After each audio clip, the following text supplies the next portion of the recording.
Fear evil like fire. St. John of Kronstadt. Fear evil like fire. Don't let it touch your heart, even if it seems just or righteous. No matter what the circumstances, don't let it come into you. Evil is always evil. Sometimes evil presents itself as an endeavor to God's glory, or as something with good intentions towards your neighbor. Even in these cases, don't trust this feeling. It's a wrong labor and it is not filled with wisdom. Instead, work on chasing evil from yourself. Evil, however innocent it looks, offends God's long-suffering love, which is His foremost glory. Judas betrayed his Lord for 30 pieces of silver, under the guise of helping the poor. Keep in mind that the enemy continuously seeks your death and attacks more fiercely when you're not alert. His evil is endless. Don't let self-esteem and the love of material goods win you over. When you feel anger against someone, believe with your whole heart that it's a result of the devil's work in your heart. Try to hate him and his deeds, and it will leave you. Don't admit it as a part of yourself, and don't justify it. I know this from experience. The devil hides himself behind our souls, and we blindly think we're acting by ourselves. Then we defend the devil's work as something that is a part of us. Sometimes we think that anger is a fair reaction to something bad. But the idea that a passion could ever be fair is a total and deadly lie.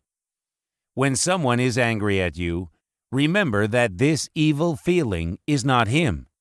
He's just fooled by the devil and is a suffering instrument in his hand. Pray that the enemy leaves him and that God opens his spiritual eyes, which have been darkened by the evil spirit. Pray to God for all people enslaved by passions, because the enemy is acting in their hearts. Perhaps you hate your neighbor, despise him, don't want to talk to him peacefully and lovingly because he has been rude, arrogant, or disgusting in his speech or manners. You may despise him for being full of himself, or proud, or disrespectful. But you are to blame more than he is. Physician, heal yourself.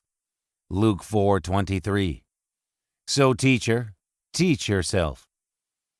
This kind of anger is worse than any other evil. How could evil be chased out by another evil?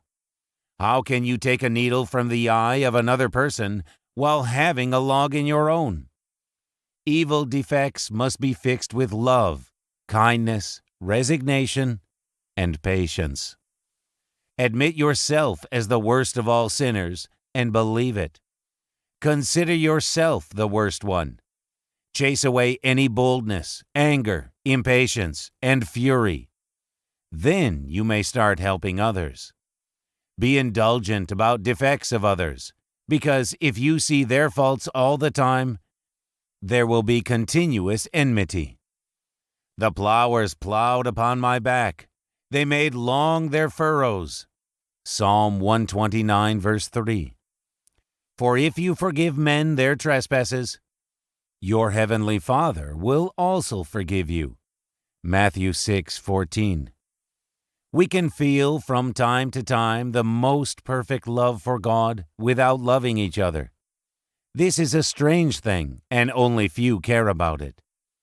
But love for our neighbor will never come without our own effort. A real Christian doesn't have any reason to be angry at anybody. Anger is the devil's deed. A Christian should have only love inside, and since love doesn't boast, he shouldn't boast or have any bad thoughts towards others. For example, I must not think about another person that he is evil, proud, etc. And I must not think that if I forgive his offense, he would laugh at me or upset me again.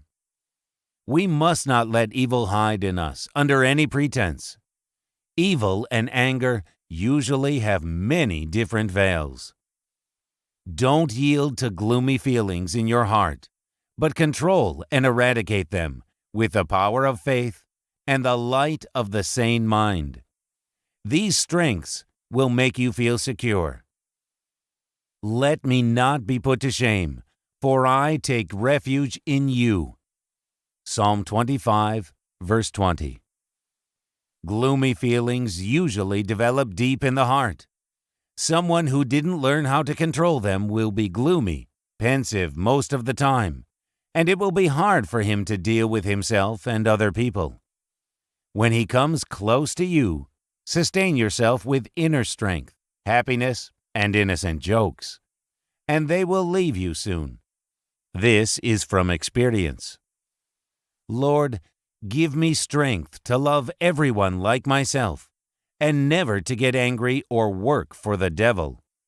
Give me strength to crucify my self-esteem, my pride, my greed, my skepticism, and other passions.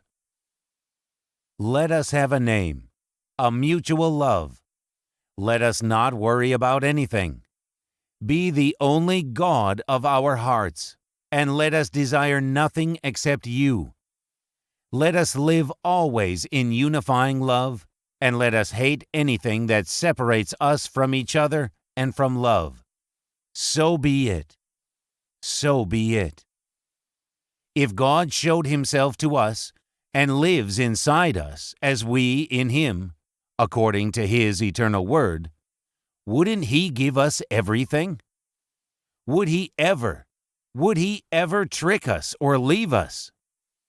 He who did not spare his own son, but gave him up for us all, how will he not also, along with him, graciously give us all things? Romans 8:32. Now, be comforted, my dear, and know nothing but love. This is my command. Love each other. John 15:17.